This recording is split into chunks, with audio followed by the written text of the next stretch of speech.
Hello, good morning, students.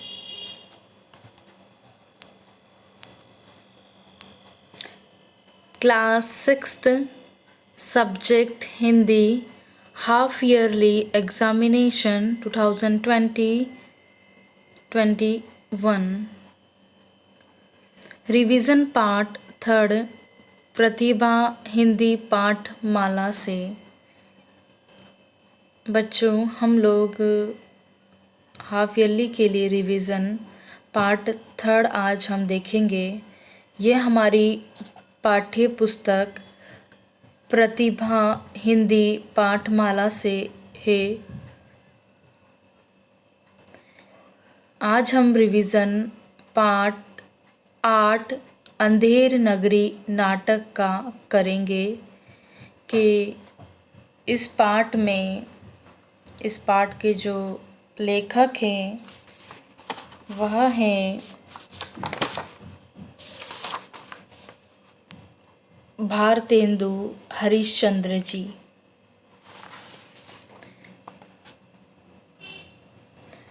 उन्होंने इस नाटक के माध्यम से हमें क्या समझाना चाहा है, वह क्या बता रहे हैं, हम देखते हैं। इस नाटक के पहले दृश्य में शहर के बाहर सड़क पर महंत जी और 2 चेले बात कर रहे हैं। बच्चों, सड़क के बाहर महंत जी और उनके 2 चेले बातें कर रहे हैं। यह नगर तो दूर से बड़ा सुंदर दिखाई पड़ता है। क्या बातें कर रहे हैं? यह नगर तो दूर से कैसा दिखाई पड़ता है बच्चों? सुंदर। भिक्षा भी सुंदर मिले तो आनंद हो। और क्या बोल रहे हैं कि भिक्षा भी हमें सुंदर मिले तो आनंद हो। महंत जी भिक्षा के लिए गोवर्धन दास को पश्चिम की ओर, उनके 2 चेले हैं, एक का नाम है गोवर्धन दास और दूसरे का नाम है नारायण दास। तो महंत जी गोवर्धन दास को पश्चिम की ओर, नारायण दास को पूर्व दिशा की ओर भेजते हैं। पहले दृश्य में यही बताया गया है। दूसरे दृश्य में हम देखते हैं बच्चों, बाजार में महंत जी का चेला गोवर्धन दास आता है। गोवर्धन दास बनिए से, कुचडिन से, हलवाई से सभी चीज़ों के क्या करता है? भाव पूछता है। किस किस से भाव पूछता है? बनिए से, कुचडिन से, हलवाई से। और कुचडिन क्या बेचती है? सब्जी, जो भाजी बेचती है वो कुचडिन होती है। हलवाई क्या बेचता है? मिठाई बेचता है। बनिया क्या बेचता है बच्चों? बनिए की दुकान पर हमको राशन का सामान मिलता है ना, चावल वगैरह, आटा, चावल, दाल वगैरह, वो बनिए की दुकान। कुचडिन सब्जी वाली, भाजी वाली। हलवाई की दुकान पर मिठाई का भाव पूछता है। जवाब मिलता है टके से। और जब वह बनिए से, कुचडिन से और हलवाई से, तीनों से भाव पूछता है तो उसको एक ही जवाब मिलता है, टके सेर। क्या जवाब मिलता है बच्चों? टके सेर। सभी चीज़ों का एक ही भाव। यह सुनकर वह खुश हो जाता है और यह सुनकर वह बहुत ही खुश हो जाता है। कौन खुश हो जाता है बच्चों? गोवर्धन दास। और हलवाई से 3.5 सेर मिठाई ले लेता है। और वह हलवाई से कितनी मिठाई ले लेता है बच्चों? 3.5 सेर मिठाई ले लेता है। बच्चों, हम इस नाटक का जो तीसरा दृश्य है वह देखते हैं। महंत जी गोवर्धन दास से कहते हैं, गठरी तो भारी मालूम पड़ती है। गोवर्धन दास गुरुजी से कहता है। और गुरुजी जब उसको देखते हैं, गोवर्धन दास को, महंत जी तो उस गोवर्धन दास से कहते हैं कि गठरी तो तुम्हारी बहुत भारी मालूम पड़ती है, तो गोवर्धन दास अपने गुरु से बोलता है 7 पैसे भीख में मिले थे। वो अपने गुरु को बताता है कि 7 पैसे भीख में मिले थे, उसी से 3.5 सेर मिठाई मोल ली है। महंत जी बच्चा यह कौन सी नगरी है? और महंत जी उससे इस नगरी का नाम पूछते हैं, इस नगर का नाम पूछते हैं कि बच्चे यह कौन सी नगरी है। तब गोवर्धन दास बताता है, गोवर्धन दास अंधेर नगरी, चौपट राजा, टके शेर भाजी, टके शेर राजा।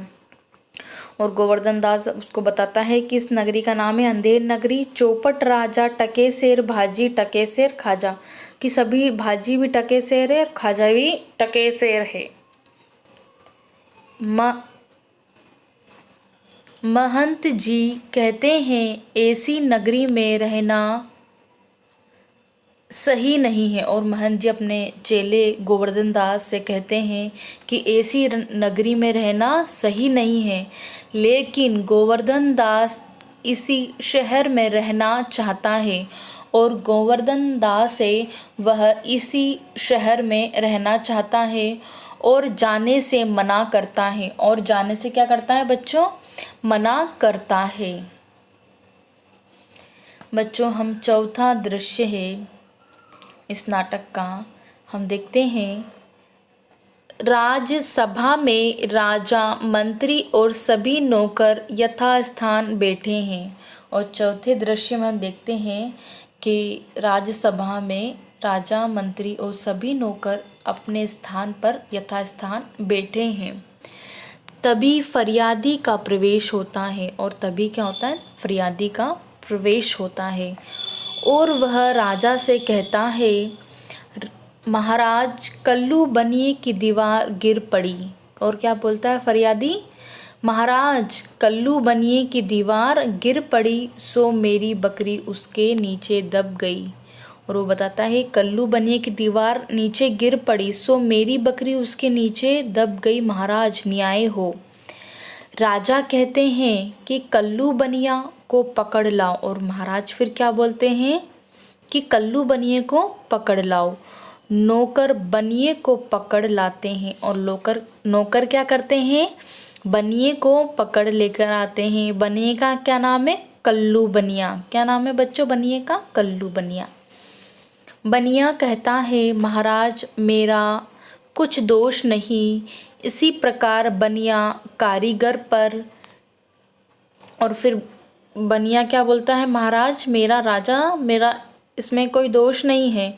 और बनिया कारीगर पर इल्ज़ाम लगाता है अपना, और कारीगर चूने वाले पर लगाता है, और चूने वाला भिश्ती पर इल्ज़ाम लगाता है, और भिश्ती कसई पर, और कसई गडरिये पर, गडरिया कोतवाल पर, और अंत में कोतवाल पर इल्ज़ाम लगता है। इस चौथा जो दृश्य है इसमें देखते हैं हम कि राजा मंत्री सब अपने स्थान पर बैठे हैं और फरियादी एक फरियाद लेकर आता है और बोलता है, महाराज कल्लू बनिए की दीवार गिर पड़ी, सो मेरी बकरी उसमें दब गई, महाराज तो न्याय हो। फिर राजा बोलते हैं, तो बताते हैं, तो फिर राजा बोलता है अपने नौकरों से कि बनिए को पकड़ लेकर आओ। तो नौकर उसके जो होते हैं वह बनिया को पकड़ लेकर आते हैं। और बनिया फिर बताता है कि महाराज मेरी गलती नहीं है, ये तो कारीगर की गलती है, उसने दीवार ठीक नहीं बनाई थी। कारीगर बोलता है कि चूने वाले की गलती है महाराज, क्योंकि उसने चूना ठीक से नहीं मिलाया था। चूने वाला बोलता है भिश्ती की गलती है महाराज, क्योंकि उसने पानी ज़्यादा डाला था। और भिश्ती बोलता है महाराज कसई की गलती है, क्योंकि कसई ने क्या है मशक बड़ी बनाई थी। और फिर कसई किस पे? गडरिया पर लगाता है कि उसने गडरिया बोलता है कि भेड़ बड़ी टके सेर मिली थी, कोतवाल ने बड़ी भेड़ टके सेर दी थी, तो मशक ज़्यादा बड़ी बन गई। और अंत में कोतवाल पर इल्ज़ाम लग जाता है। उसी के कारण फरियादी की बकरी पर दीवार गिरी थी। और फिर इसमें लगता है कि कोतवाल के कारण ही फरियादी की बकरी पर दीवार गिरी थी। बच्चों हम 5वें दृश्य में देखते हैं गोवर्धन दास जंगल में बैठा मिठाई खा रहा है। और गोवर्धन दास जंगल में बैठा है और मिठाई खा रहा है। उसी समय 4 सिपाही चारों ओर से आकर उसको पकड़ लेते हैं। बच्चों, क्या होता है, गोवर्धन दास जंगल में बैठकर मिठाई खा रहा है, तो उसी समय 4 सिपाही चारों ओर से आकर उसको पकड़ लेते हैं। गोवर्धन दास पूछता है, अरे भाई, मैंने तुम्हारा क्या बिगाड़ा जो मुझे पकड़ते हो? सिपाही कहता है, आप बड़े मोटे हैं। और गोवर्धन दास बोलता है, अरे भाई, तुम मुझे क्यों पकड़ रहे हो? मैंने तुम्हारा क्या बिगाड़ा?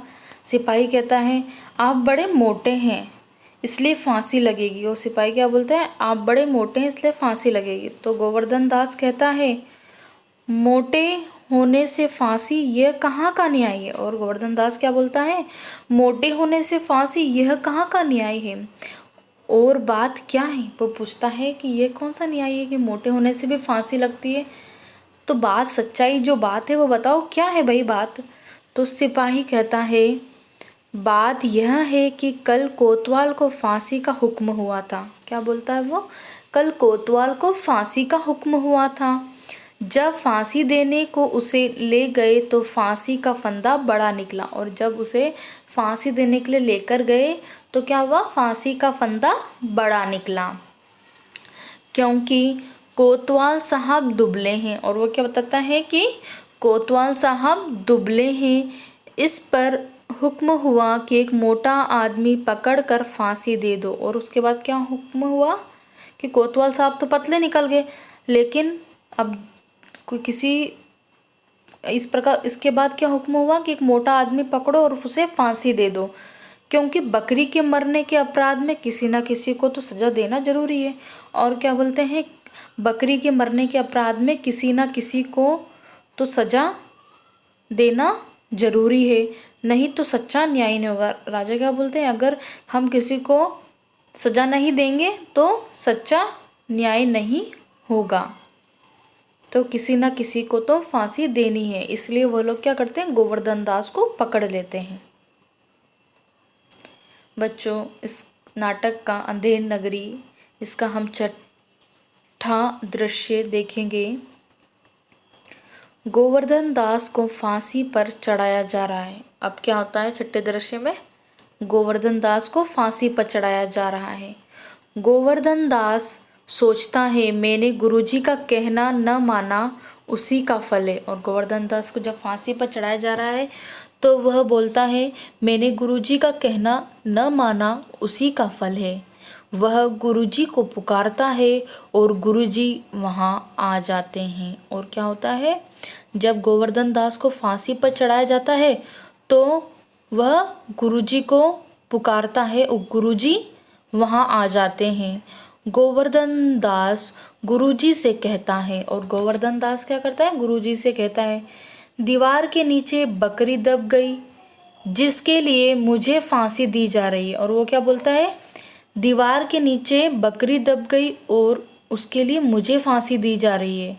गुरुजी कहते हैं, नारायण सब ठीक करेंगे। और गुरुजी गोवर्धन दास को सांत्वना देते हैं और कहते हैं कि भगवान सब ठीक करेंगे। और गुरुजी सिपाहियों से कहते हैं कि मुझे अपने शिष्य के अंतिम उपदेश देने दो। और गुरुजी सिपाहियों से कहते हैं कि मुझे अपने शिष्य गोवर्धन दास को अंतिम उपदेश देने दो।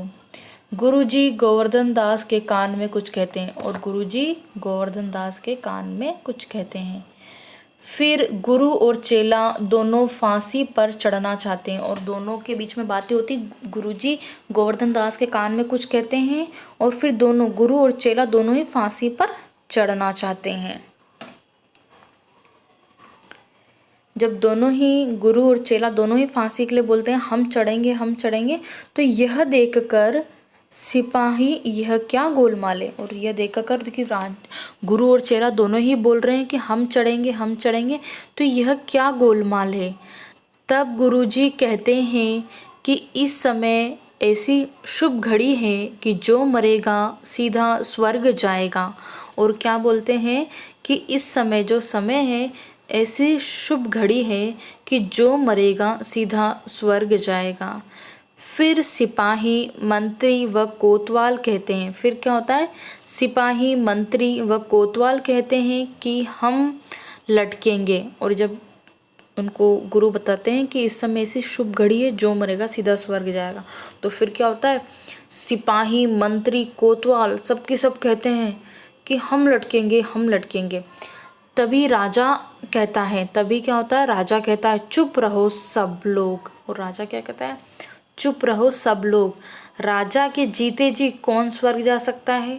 और राजा क्या कहते हैं, राजा के जीते जी कौन स्वर्ग जा सकता है, हमको फांसी पर चढ़ाओ। और राजा क्या बोलते हैं, हमको फांसी पर चढ़ाओ जल्दी जल्दी। और क्या बोलता है, हमको फांसी पर चढ़ाओ जल्दी जल्दी। राजा को सिपाही फांसी पर चढ़ाते हैं। और राजा को क्या होता है, सिपाही लोग फांसी पर चढ़ाते हैं।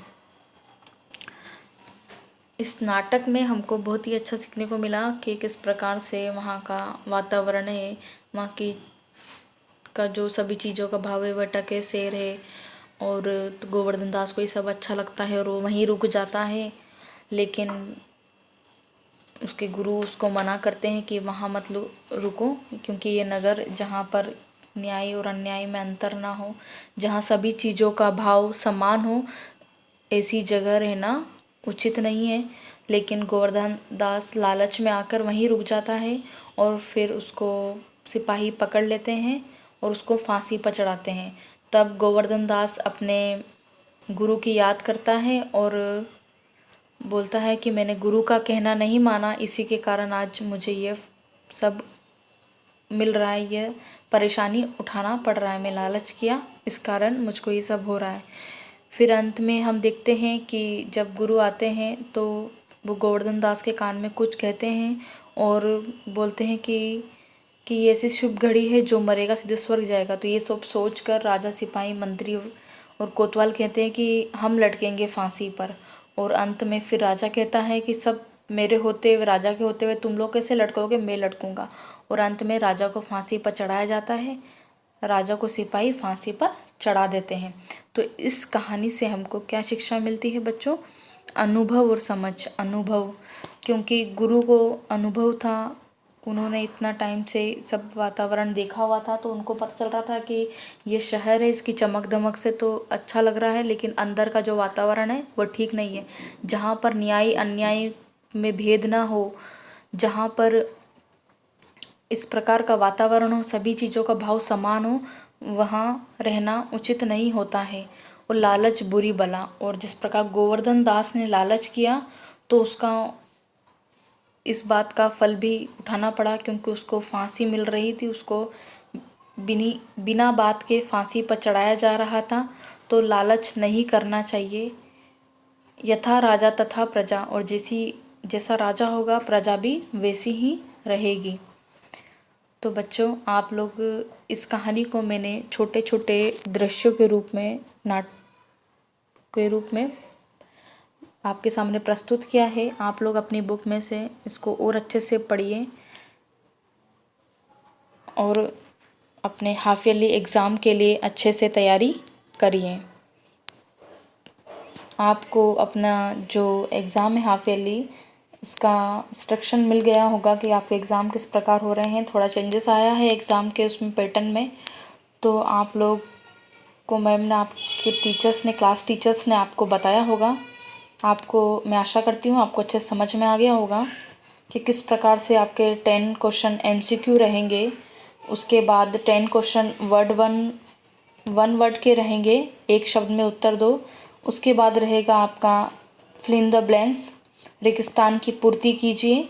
उसके बाद आपका रहेगा राइट रॉन्ग और मैच द कॉलम।